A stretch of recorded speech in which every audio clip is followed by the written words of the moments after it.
Hello दोस्तों, तुम्हारे पास एक बार फिर से एक यूपी बोर्ड का एक नया क्वेश्चन दिया गया है जिसमें निम्नलिखित सारणी का हमें माध्य निकालना है। तो चलिए आइए हम लोग आज इसका माध्य निकालने का प्रयास करते हैं और आइए जानते हैं कि हम लोग इस सारणी का माध्य हम लोग कैसे निकाल सकते हैं।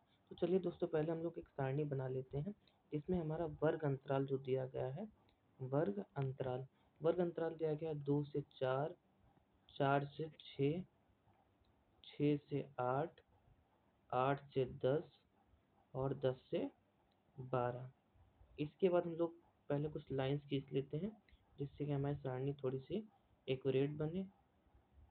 यहाँ पे दी गई फ्रीक्वेंसी का मतलब होता है बारंबारता। यहाँ पर हम लोग एक्स बार निकालेंगे तथा यहाँ पर हम एफ एक्स की मल्टीप्लाई कराएंगे। तो चलिए दोस्तों, हम लोग अपनी सारणी को कंप्लीट करने के लिए आगे बढ़ते हैं। हम लोग फ्रीक्वेंसी देखते हैं कि फ्रीक्वेंसी क्या क्या दी गई है। तो हम लोग वर्ग अंतराल 2 से 4 की फ्रीक्वेंसी देखते हैं। तो इसकी फ्रीक्वेंसी दी गई है 2।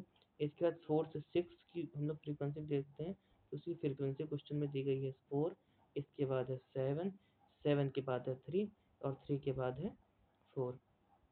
यहाँ पे हमारी वैल्यू दी गई है। अब हम लोग यहाँ पर एक्स बार निकालते हैं।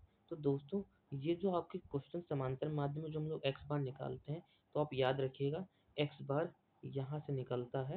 ये जो भी वर्ग अंतराल दिया गया है, आप दोनों वर्ग अंतराल की लोअर लिमिट तथा अपर लिमिट को ऐड करके उनको आधा कर दीजिए। 4 + 2 6 आएगा, 6 का हाफ आता है 3। इसके बाद फिर से हम दोबारा से ही काम करते हैं। 6 और 4 होता है 10 और 10 का आधा आता है 5। इसके बाद होता है 8 और 6 14, 14 का आधा आता है 7। इसके बाद फिर से 8 + 10 होता है 18, 18 का आधा होता है 9। इसके बाद यहाँ पर दिया गया है 10 to 12, 10 + 12 होता है 22 और 22 का हाफ आता है 11। और यहाँ पर दोस्तों फ्रीक्वेंसी की तथा ये जो हमारा एक्स बार है, हम लोग इसकी मल्टीप्लाई कराकर हम लोग यहाँ पर लिखते हैं। तो चलिए देखते हैं, हम लोग दोस्तों कराते हैं मल्टीप्लाई। 3 2 जा होता है 6, 5 4 जा होता है 20, 7 7 जा होता है 40, 9 और 3 9 जा होता है 27 और लास्ट में आएगा 11 4 जा 44। तो अब दोस्तों हम लोग यहाँ पर सिग्मा एफ एक्स की वैल्यू लिखेंगे। अर्थात सिग्मा का मतलब होता है कि जो भी एफ एक्स की वैल्यूज आई हैं, अब हमें इन सभी को ऐड करके लिखना है। चलिए हम 9 में 6 ऐड करते तो आता है 15, 15 में 7 ऐड करते तो आता है 22 और 22 में 4 ऐड करते तो आता है 26। 26 का 6 हमने यहाँ पे लिखा, 2 कैरी हो गया। 2 2 4, 4 4 8, 8 2 10 और 10 और 4 14। तो सिग्मा एफ एक्स की वैल्यू निकल के आती है 146। इसके बाद हम लोग यहाँ से सिग्मा एफ की वैल्यू निकालते हैं।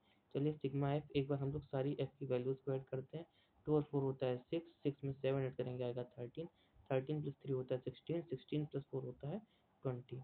अब चलिए दोस्तों, अब हम लोग इसका समांतर माध्य निकालते हैं। तो यहाँ पर समांतर माध्य का हम आपको फार्मूला बता रहे हैं कि समांतर माध्य का फार्मूला होता है sigma F x upon sigma F.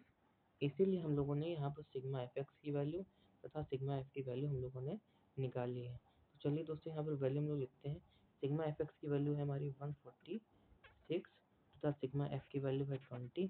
जब हम लोग 20 से 146 को डिवाइड करेंगे तो हमारा आंसर आता है 7.3। तो चलिए दोस्तों, हम लोग देखते हैं कि 7.3 हमारे किसी भी ऑप्शन से मैच करता है या नहीं। और यहाँ पर हम लोग देखते हैं कि हमारा ऑप्शन नंबर डी 7.3 दिया है और यही हमारे आंसर का यही हमारा सही आंसर है। Thank you.